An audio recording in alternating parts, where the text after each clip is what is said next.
Hi friends, welcome to the analysis of Mock 7. Friends, as you know, Mock 7 is based on the pattern of General Studies Paper 3. That is, it is all about economic development, science and technology, biodiversity and environment, internal security management, and disaster management. These were the topics or subjects covered in Mock 7. Let us see the sectional breakup of the topics. We find that there were 9 questions of 200 words, 10 marks each, belonging to economic development. Hence, 90 out of 250. It means the maximum weight was given to economic development. It was followed by science and technology, of which there were total 7 questions of 200 words. For that, 70 marks are allotted. Moreover, in science and technology section, there was a question which was divided in two parts, 100 words each and 5 marks for each part. It was followed by biodiversity and environment, 5 questions in all of 200 words, 10 marks each, thus 50 marks for biodiversity and environment. After that it comes internal security management, 200 words, 3 questions, 30 marks for internal security management. And the last but not the least was the disaster management. Single question of 200 words. For that 10 marks were allotted. Thus we see there were total 25 questions in all. For those 25 questions, 250 marks were allotted. Likewise, the previous sessions after the sectional breakup will discuss important questions in detail. Okay friends, let us start from question number 1. Question number 1 is of economic development. The word limit for this question is 200 words and the marks allotted are 10 marks. Here the economic development means economic development in India and abroad means the across the world. The question reads as recently India became a founding member of China-backed Asian Infrastructure Investment Bank or AIFB. AIB. How will this membership be helpful in reducing India's dependence on Western dominated World Bank and IMF? Discuss. Now the question is that apart from this model answer, there are some different points. The question is that in analytical view, that why we need further some banks like BRICS Bank, which new name is New Development Bank, or any other financial agency or institution like Asian Infrastructure Investment Bank, where an Asian Development Bank that is almost 6 decade old agency or institution in existence. Now, today the world economy is more global, inclined towards or by a unipolar world in which the US and Europe dominated Western financial institutions are dominating, whether it is World Bank or IMF. But now the question arises that in the form of basically Asian Infrastructure Investment Bank is a concept of China. On the initiation of the China in the month of October 2014, India along with 20 other countries became the founding member of the AIIB. There is again a question. How China is reshaping the world economy? Two important points. Earlier, in the month of July 2014, BRICS, the concept of BRICS Bank came into existence. Now its name is New Development Bank. Both banks or the both institutions, that is New Development Bank and AIIB, both will be located with their headquarters in Shanghai, China. So the question arises that India's dependency on IMF and World Bank is reducing, no doubt, but is a matter of concern that is India going to be more dependent on China based institutions or not? This statement is half true. At one part, India is becoming an economic global power along with China. Undoubtedly, its dependency on IMF and World Bank or such other agencies would be decline or diminish after the foundation of BRICS Bank or AIIB, no doubt, because the financial system or the flow of investment would be easy through these channelized mediums. Apart from it, such banks like AIB and BRICS Bank etc. would be provide India as a negotiation power. India can play its role as a negotiating power with IMF and World Bank. In that way, the dependency will be decreased or the reduced. But simultaneously, parallel to this situation, the question arises: would India's dependency on China increase in future or not? We have to consider in that terms also. So this is also a partially true statement. India being a member of all such institutions will have a great negotiating power. So these are some new aspect of this question. Question 2 is based on biodiversity and environment, and no doubt on environment, the global warming is the most heated topic nowadays. Recently, UN climate report was published. According to that, the climate change has many aspects and many effects. These effects are serious, pervasive and irreversible. Here the question demands on the irreversible aspect of the climate change. Means such changes which cannot be replenished again, like melting of ice cap, rising sea level, etc. We can cut the emission of the we can cut the emission, bringing down the concentration of CO2 in environment.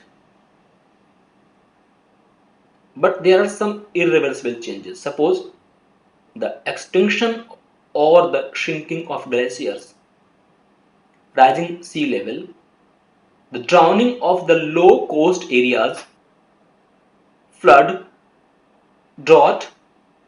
Definitely flood and drought, both and other such calamities are the recurring events, but the changes or the destruction done by them are irreversible. Whether the loss of the life or the property, in all terms, these all changes are irreversible. Simultaneously, decrease in the food production, the strike of hunger that would result in poverty, and that would result in the migration, and that migration of people will create a conflict within boundaries of a state or nation or other such national and international geographical areas. Such type of changes would be irreversible changes caused by climate change. Very important, very interesting question with open end, but you have to focus on the irreversible changes of the climate change. 200 words, 10 marks.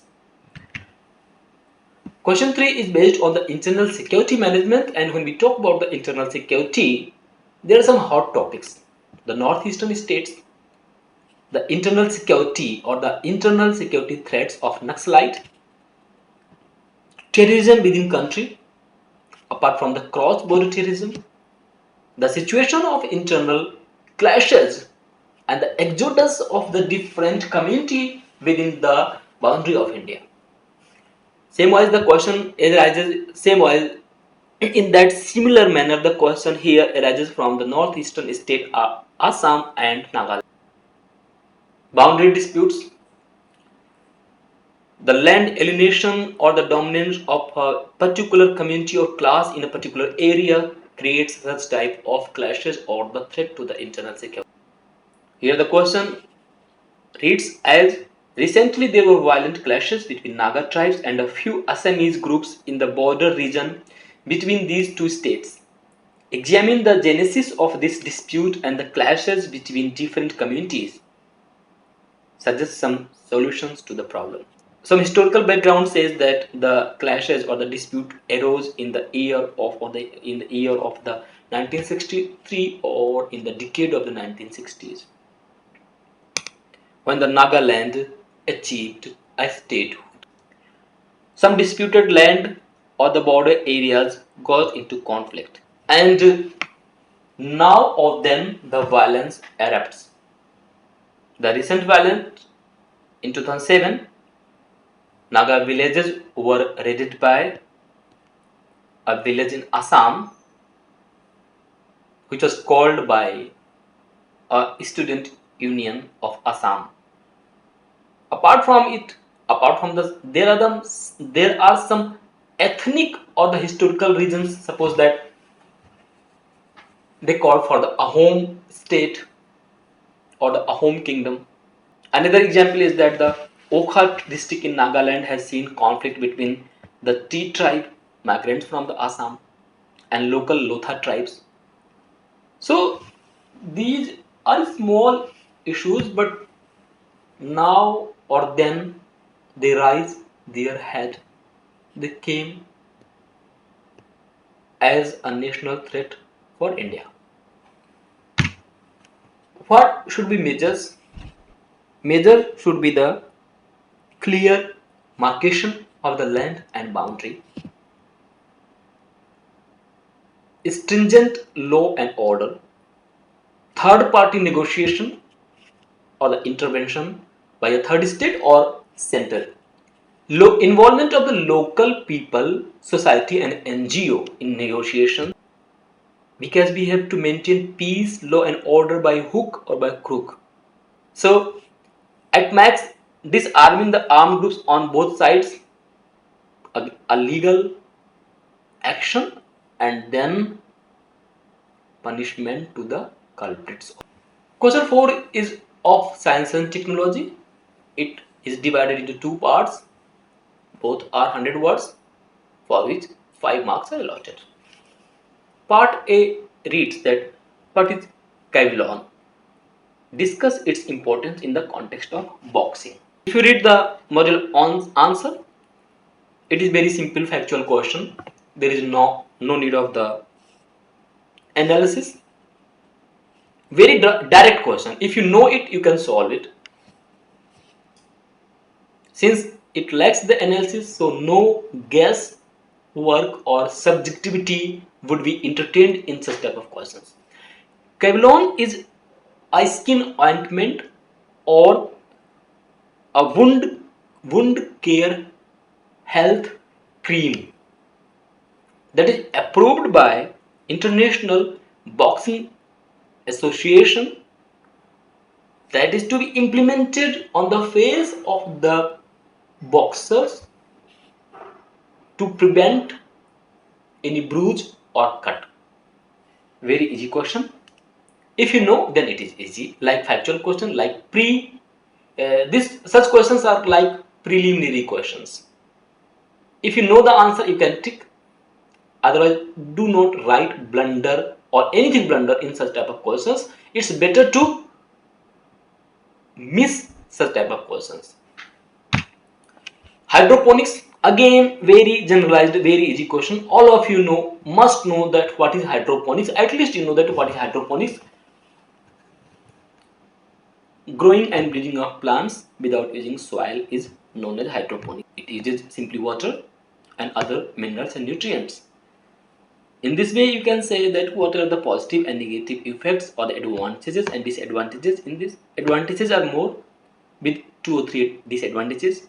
Most important advantage is that no need of soil, so climate, land, terrain, etc. does not matter for such type of agriculture. Eco-friendly in terms that it saves a lot of water. Nutritional or chemical pollution or like that fertilizers, no drain off or no run off such type of nutritional pollution. Crop yields is much high, easy to plant anywhere, mobility is easy, harvesting is easy, and the time duration of such type of crops are very less, so anyone can take many crops in a season. When we talk about the disadvantages of the hydroponics, large scale destruction of plants is a major concern or issue, and the plants must be customized. It means different types of plants need different types of environment, their nutritional base and fertilizers.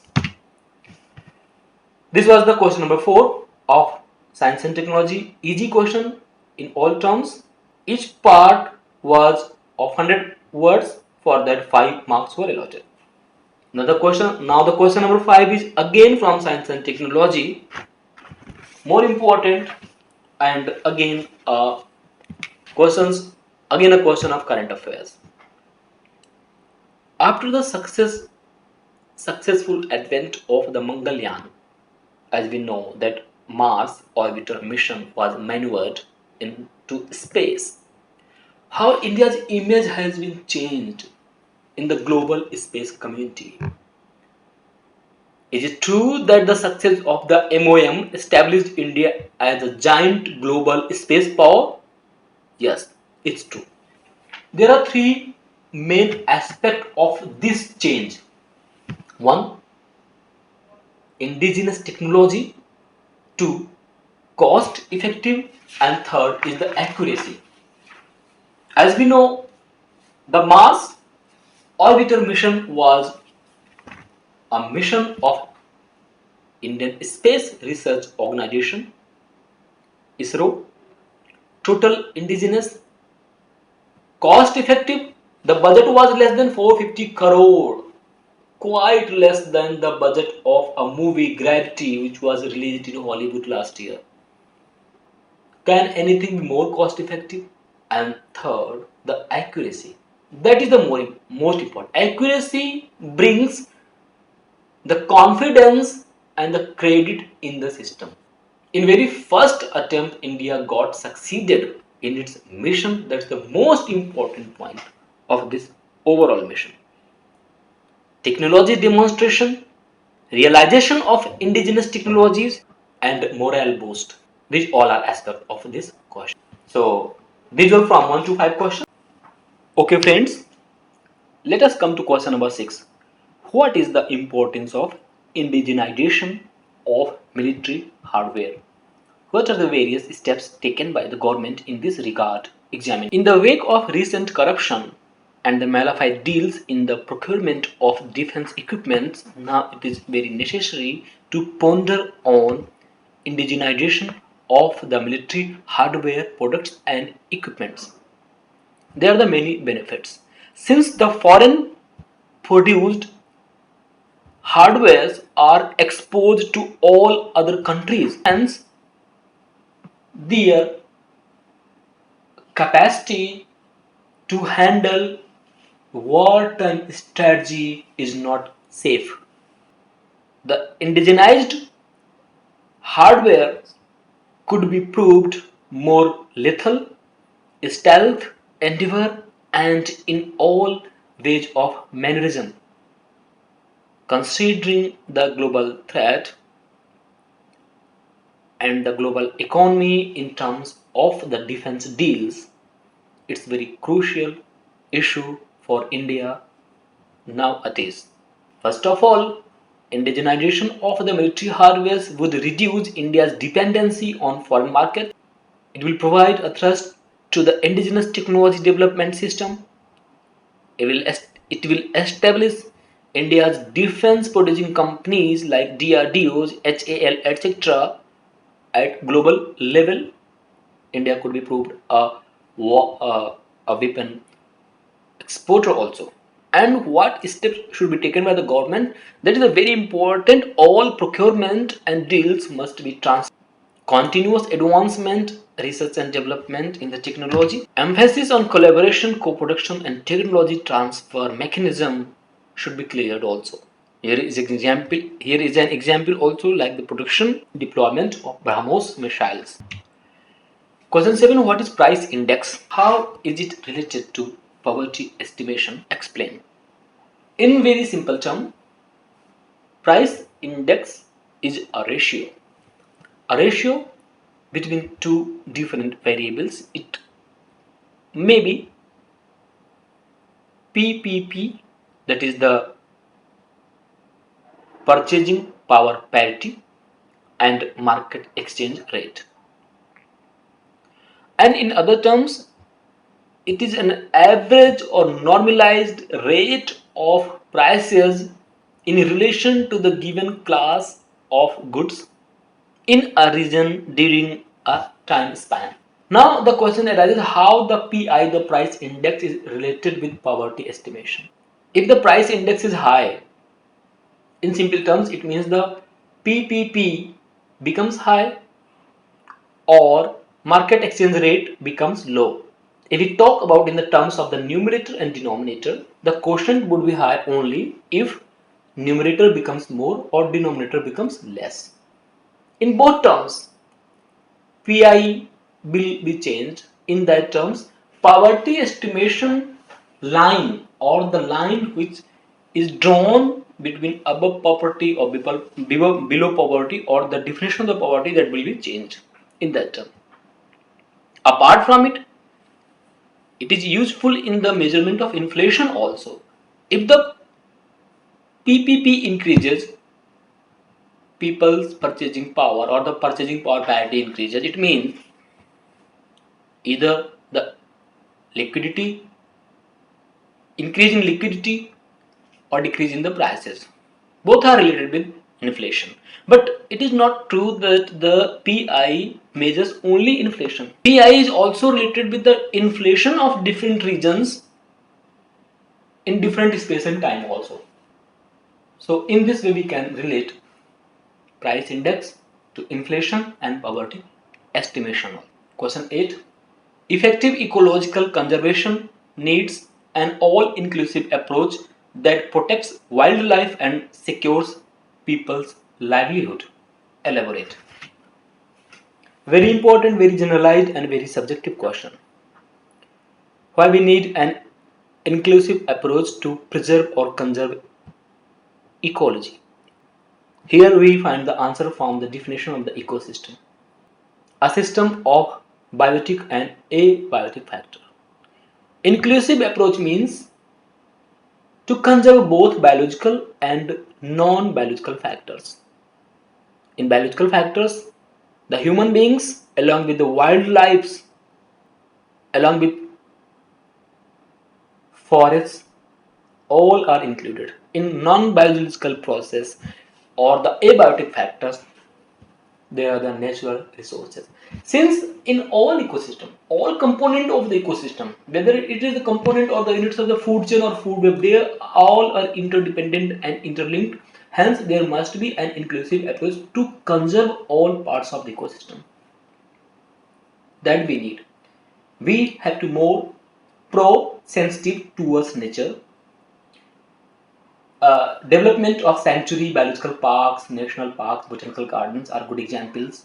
Apart from it, we can initiate the conservation and preservation of nature from our traditional methods, like the method of sacred grove practiced in some tribal belts, or the worshipping of some forest, any animal to use a totem or any tree.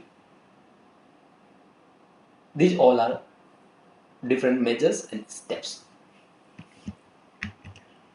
Question 9. Analyze the strategic and economic importance of proposed maritime Silk Route by China and its ramifications on India. In previous questions also, how China is reshaping the global economy and what are the effects of these reshaped economy on India. Maritime is one of them. Apart from the disputed sea routes, the theory of the pearl string, the proposed maritime Silk Route is another strategic and geo-economic threat to India. In what way? Indian Ocean is an important sea route, whether it's the state of Pak Strait, state of Malacca, etc. The development of the maritime Silk Route, Asia Pacific and Indian Ocean countries is a major challenge. Why? It is the domination of China on land route. The maritime Silk Route is different from the Silk Route of the central India. Maritime Silk Route is in analogy with that route. China is escalating its importance and dominance in the southern Asian countries, affecting the India's trade and other geostrategical position with all Southeast nations. Question 10 is again related with science and technology.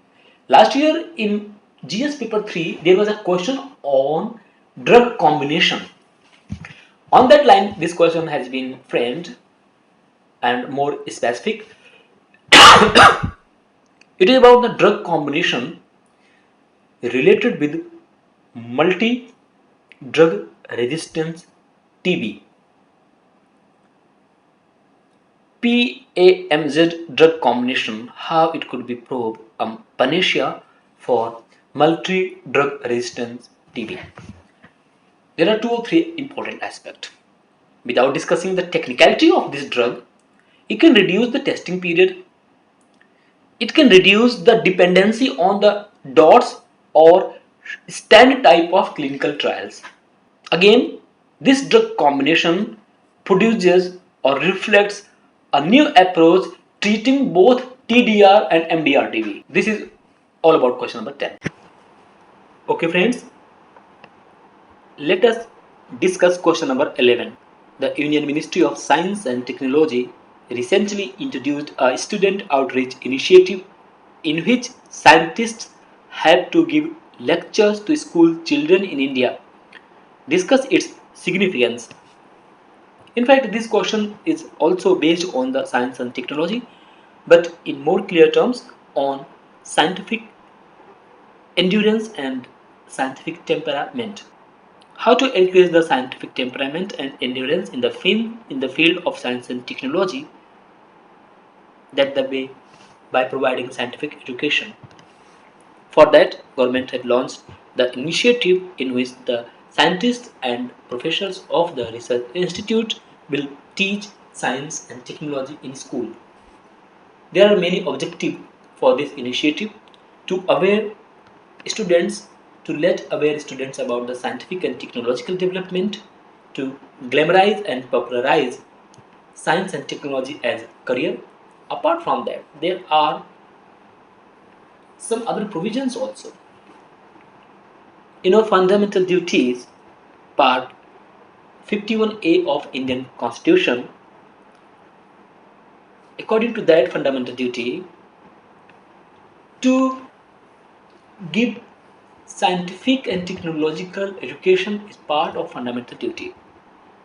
And some encouraging examples are that scientists from DRDO and ISRO are training students in some schools, and the students of that school or college are preparing and manufacturing satellites which have to be launched. Thus, this is question number 11, very easy.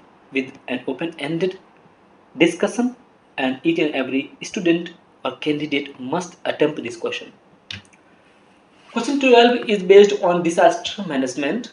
In fact, the importance of first aid and CPR during a disaster. All we know that nowadays the disastrous events are reoccurring, and we are very prone to either natural calamity or any type of man-made disaster. So we have to aware ourselves about the importance, huge implications of the CPR and first aid. First aid involves initial treatment of injured and wounded people, and it also involves the CPR. CPR or the cardiopulmonary resuscitation, that is enduring artificial breathing. So again, this question is very important because it can save lives provided the first aid and CPR was administered to the victim in time. Hence, very important steps. Question 13. India's inland waterways are underutilized. What is their importance and how can they be used to boost economic growth? Give examples to support your answer. As we know, India is a land of many rivers. Out of these, the rivers of northern plain are perennials. They are snow-fed rivers, hence they are navigable throughout the year. Contrast to the South Indian River, which are basically rain-fed rivers. So as far as the inland waterways or inland navigation is concerned, the northern plains have plenty of potential, but waterways are underutilized. For example, there are many national highways, but there are only few national waterways which can be counted on fingers. In that way, they are the underutilized. Why they are very important? They are very important because they are cost effective. They can be well managed, and they can reduce the pressure on railways and road networks. Question 14. What do you understand by fiscal consolidation? Examine the various ways in which the Indian government achieves fiscal consolidation. For past few years, we have witnessed some Indian some crisis in Indian economy, like the falling of rupees, increasing current account deficit, increasing other types of deficit, increasing inflation, rising prices, etc. So here, when we talk about the fiscal consolidation in broad terms, it talks about the reducing efforts of fiscal deficit. So what is the reason of the fiscal deficit? Just curbing them would be the implicative steps taken by the government. Government can take the following steps: reducing subsidy. So the way government can reduce the pressure on it in form of subsidy, to revise and strengthen the tax structures. For that, it is going to implement goods and services tax in the year 2015, and to improve the condition of public sector undertakings is more important, because in It involves different processes like the disinvestment of the PSUs which are in loss, recovering of black money, and focus on the internal energy sources so that we can cut the cost of the import. That could reduce the India's trade imbalance. Question 15 is all about again biodiversity and environment. The saltification of land is a grave concern because it causes barren land, siltation formation. There is a layer of the salt deposition on the land and its fertility is severely damaged. On this issue, the question is based. Explain and discuss how sugar cane and other important crops in India are at risk from salt damage. Salt damage means just the saltification of the upper layer of the soil. This question becomes important because recent there was an even report according to that almost 2000 hectares of land becomes infertile each and every year due to salt. Why saltation or the saltification occurs? Due to the stagnant water, where there is no natural drainage, water stagnant, and the water, there is a huge amount of salt in water. That salt is deposited on the land, and this severely affects the nutritional cycle of the soil because all pores are blocked. The moisture remains there, no evaporation occurs, nutritional cycle is disrupted severely. For example, when we consider India, here the rice, sugarcane, paddy, and cotton production all are at risk due to the salt damages. What can be remedies? Remedies could be to stop waterlogging, to ensure the proper drainage. For that, we can plant tree, they absorb water, proper tilling and ploughing of land, producing salt tolerant crops. These could be some measures. Question 16.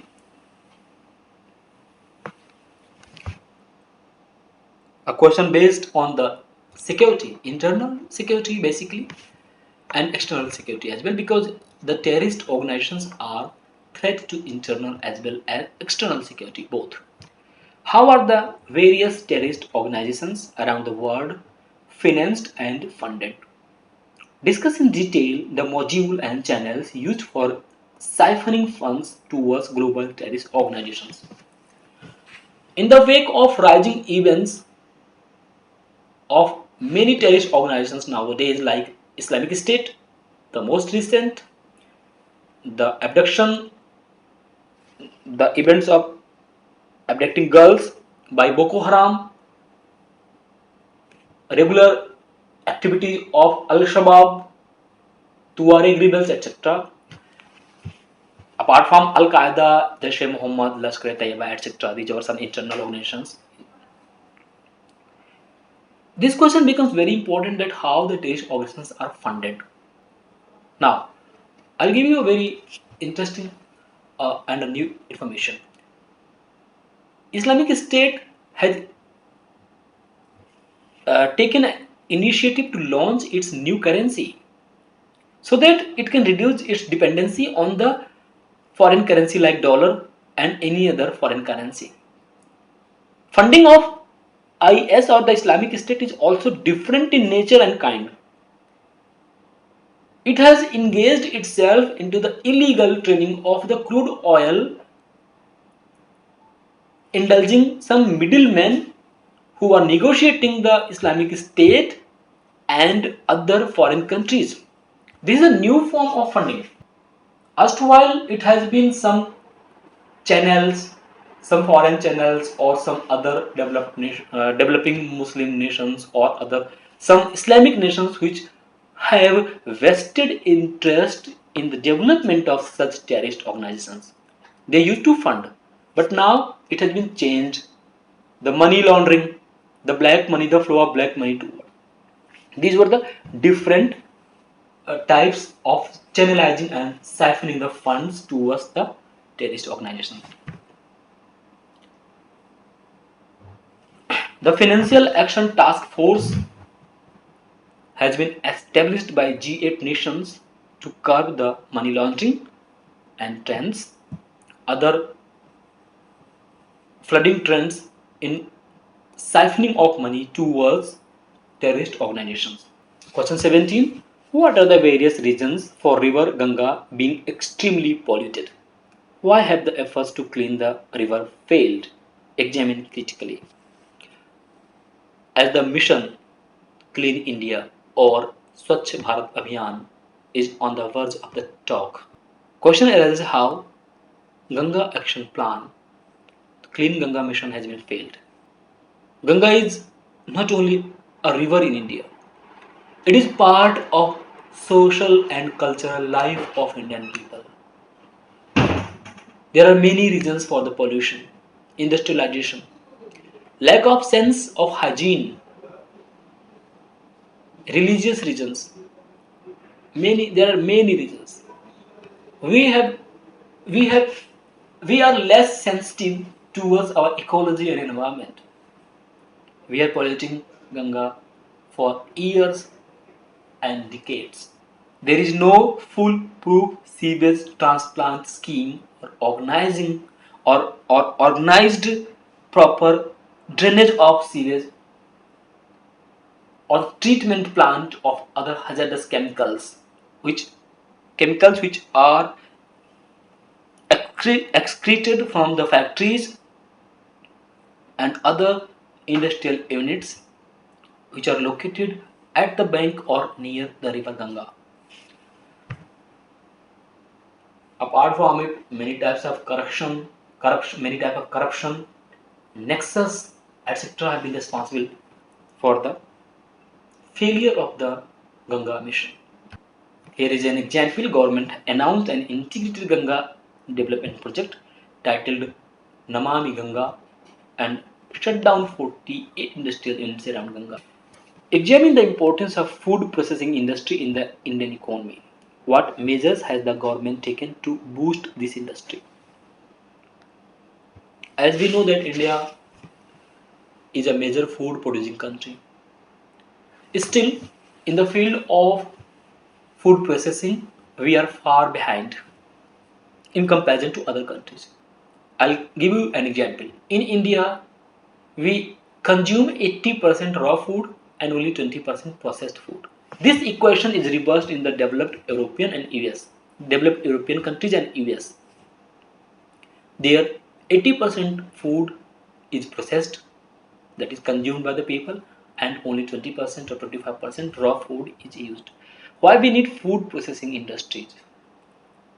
Due to increasing population. Food processing is very important because we get wasted. Many types of food due to different regions which are not processed. In this way, the food processing industry has extreme potential. There are some measures given here. For example, development and establishment of mega food parks, horticultural zones, national mission for food processing, etc. 19. A question based on cyber security. Chinese smartphones flooding the Indian market pose a security threat for Indian armed forces. Discuss the problem in the view of the recent warning by the Indian Air Force regarding some smartphones. You must know that some couple of months before, Indian Air Force warned its officials not to use a smartphone made in China named Xiaomi. The threat was that its server was located in China and it was sending all confidential and classified information to China. Day by day, age by age, the society or the country or the technology is moving towards cyber war.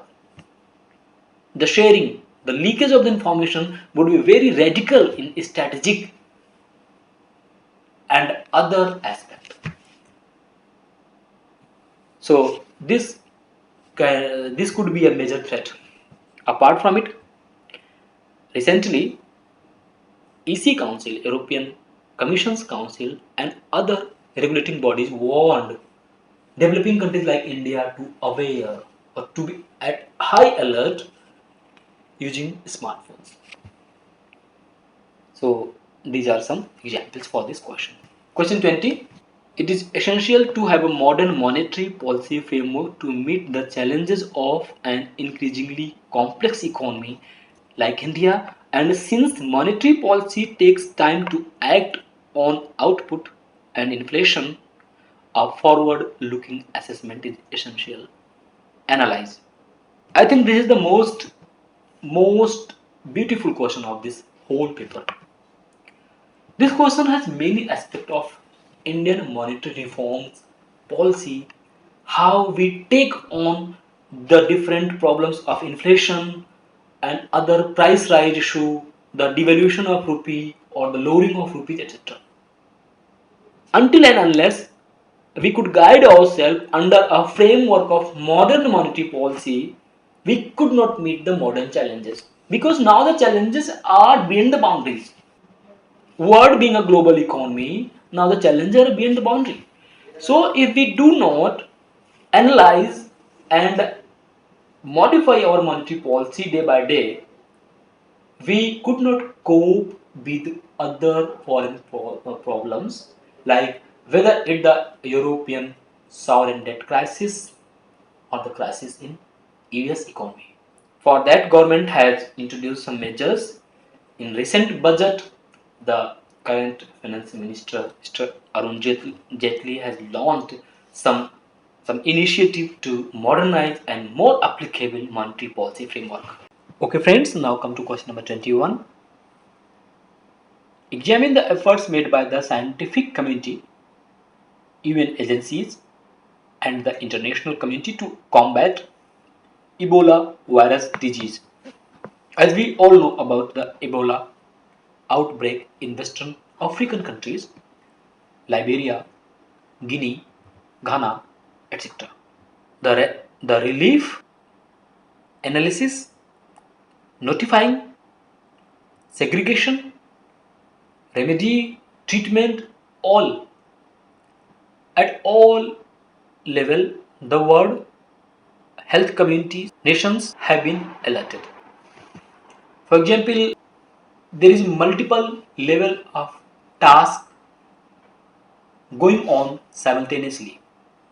Development of vaccine and other antibiotic medicines, the research and development process are going on.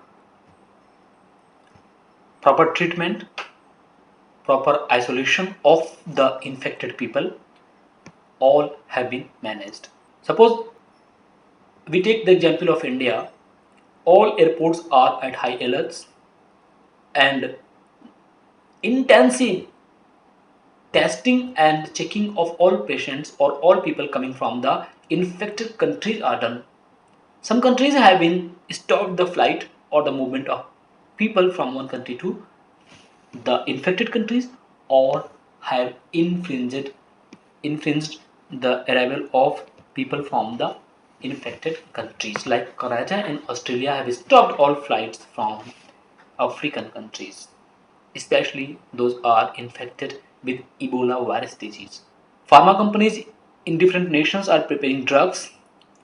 One has been prepared also, that is ZMapp and TKM 10082 are being developed for the treatment. Question 22. Write a critical note on the revised defense FDI policy and its significance. After the indigenization of the defense products, the norms of FDI have been changed also. The recent development was the limit of FDI in field of defense technology has been increased from 26 to 49%, and apart from it, different channels have been developed which will allow the FDI, QII, QFI, etc. and hot the flow. They will ensure the flow of hot money towards the defense deals.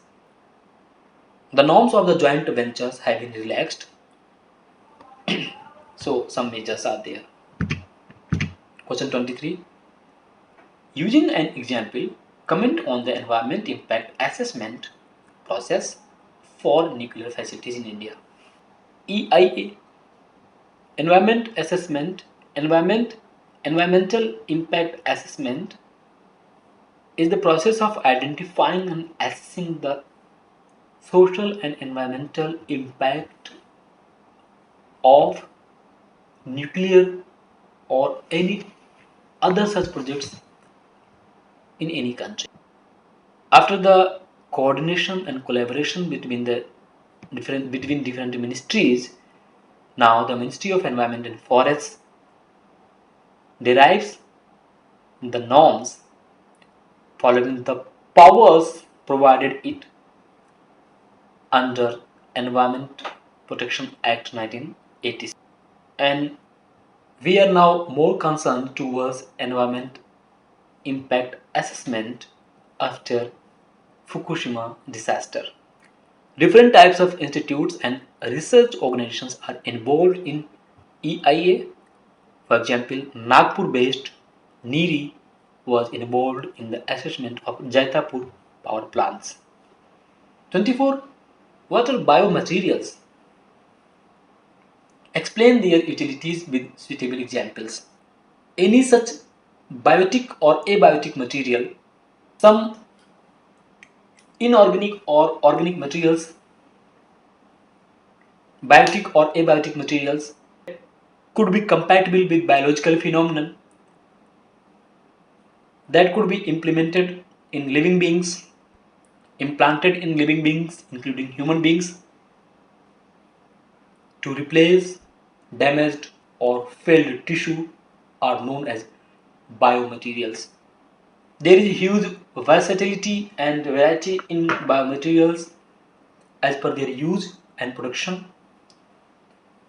They are synthetic, maybe metallic in origin, inorganic, organic, or polymers also. They are used nowadays very frequently in medical treatments. Example, hip and knee replacements, replacement of joints, heart valves, pacemaker, etc. Question 24. Again a question based on the India's internal security.